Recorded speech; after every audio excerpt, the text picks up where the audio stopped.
Welcome to my personal library. I bet you didn't see this new change coming now, did you?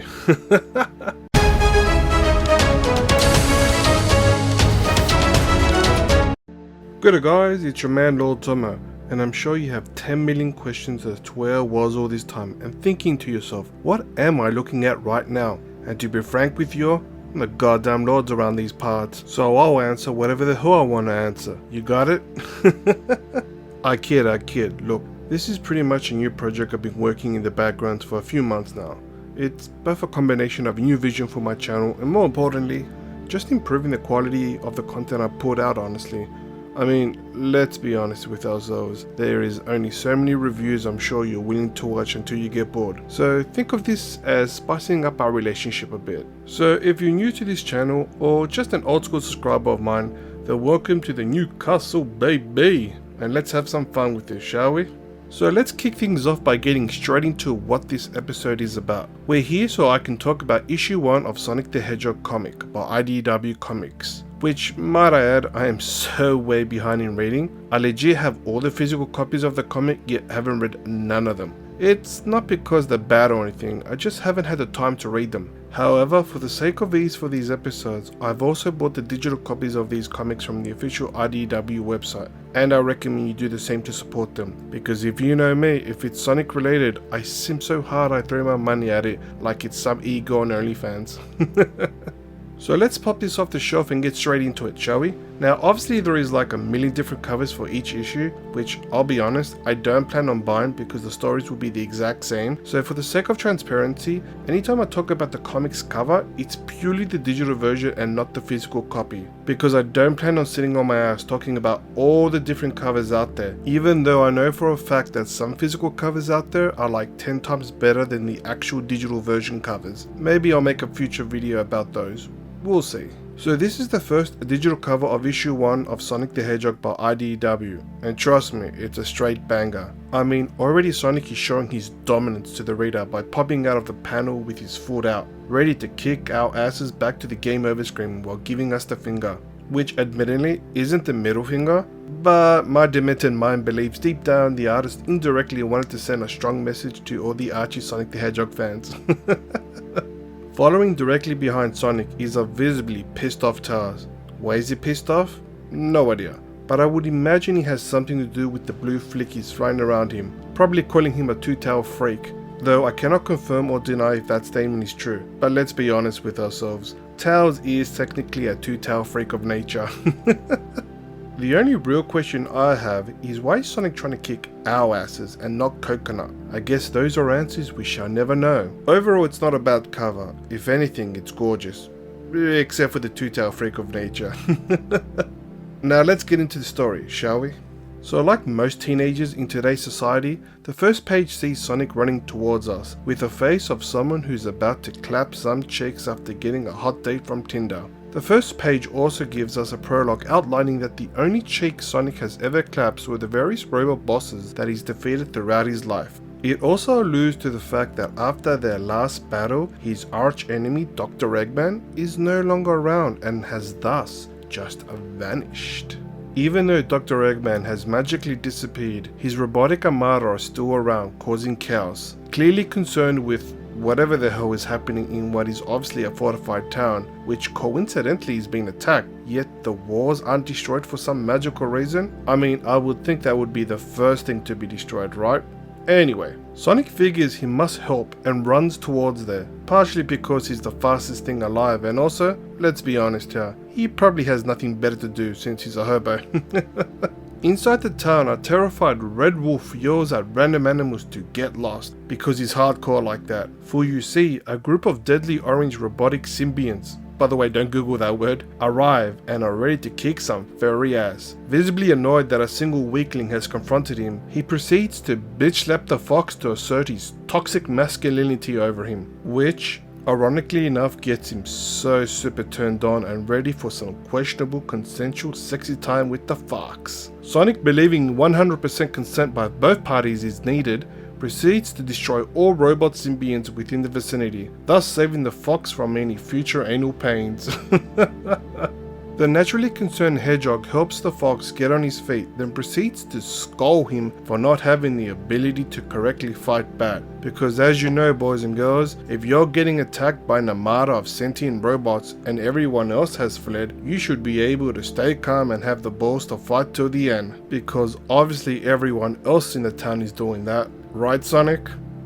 Before the fox can become physically attracted to Sonic, Sonic just runs off. Of course, Sonic being Sonic proceeds to gloat to a bunch of militia pedestrians that he saved the fox. He also tells them they should go back there and help the fox out, even though he knows for a fact that he's already destroyed the robots in that area, which just goes to prove that Sonic loves wasting people's time. Soon after, we see both a cat and bird scared for their goddamn lives as a bunch of murder bugs make their way to Murder City. Population, 1 bird and 1 cat. Sonic believing that to truly be a hero, one must allow the victims to be traumatized for life before saving them. Thus he arrives just in the nick of time. He then once again saves the day by destroying some weak ass bugs. He dashes off like a unicorn on steroids while those 2 furries gush over the fact that Sonic just saved them. Just like schoolgirls that lust over the popular guy in school that you secretly hate because deep down inside you just know you can never truly be as popular as him. Anyway, let's move on from that clearly traumatic childhood memory of mine, shall we? Running towards no particular direction, because this comic hasn't really given us any indication as to where Sonic is actually running to. I guess we have a crazy hedgehog on the loose. Sonic comes to a streaking halt inches from his death by a massive hammer. Believing the stars have aligned and clearly not caring for his feeble life, he believes the next logical move is to attack the clearly mammoth-sized robot. I'm sure this is gonna end well. He lands in between 4 more massive hammer guys, which, by the looks of them, want to perform the robotic version of a bukkake. By the way, that's another word I don't want you to Google if you're under the age of 18. To the reader's shock, Sonic appears to be gangbanged to oblivion by 4 hammers. But of course, this being the first issue, we obviously can't let Sonic die. Well, not yet anyway. He then pops out of a manhole cover alive and not hurt, and instead of listening to his own advice that he gave the blue fox that he should stand his ground and fight, he proceeds to run away like a little blue bitch. Thankfully, Sonic's rational partner comes to the rescue and saves him, which proves to the readers that Sonic ain't shit without his genetically mutated friend Tails. Like birds perched over the roof's edge, our 2 furry friends contemplate Sonic's failure as a hero and wonder to themselves how best to handle these massive robots that engage in questionable robotic bukkakes. Sonic and Tails then proceed to look into each other's dreamy eyes. While Sonic looks visibly pissed off for whatever reason, Tails just smiles at him while the readers are left to question his sexuality. Because honestly, what they're about to do next will shock even the most religious and non-religious people out there. They then engage in what my dementor mind can only describe as a very 69er. And if you don't know what a 69er is, then you're way too young to be watching my videos. But of course, being that this is a comic designed mostly for kids, what they're actually doing is a twin spin dash, which is double the speed, double the power and double the impact, baby. Now with the added power of this combination move, they're able to shred steel and slice the vile metallic robot into 2, thus destroying the first bukkake robot in such a glorious manner that it makes your pants tingle in joy, honestly. Shortly after they land, a fiery explosion erupts in the background. This makes the whole scene so orgasmically epic. I swear to God, I absolutely love this scene with all my heart. Now fueled with bloodlust, the duo seek out the second bukkake robot in what I would call Operation Backbreaker, because that is literally what happens. Tails then violently throws Sonic towards the robot, thus having him land comfortably on its head as a distraction, while Tails, no joke, spin dashes towards the robot and literally breaks its goddamn back. Jesus Christ, ladies and gentlemen, Tails is a goddamn savage. Clearly impressed by Tails' innate evil, Sonic seeks to outdo the yellow fox by causing such robotic pain like none you have ever seen before. By smashing the robot's hammer at just the right spot, it swings back and absolutely crushes and destroys the kneecap of the bukkake robot number 3. Damn, just damn. I hate to be around Sonic when he's having a bad psychotic day.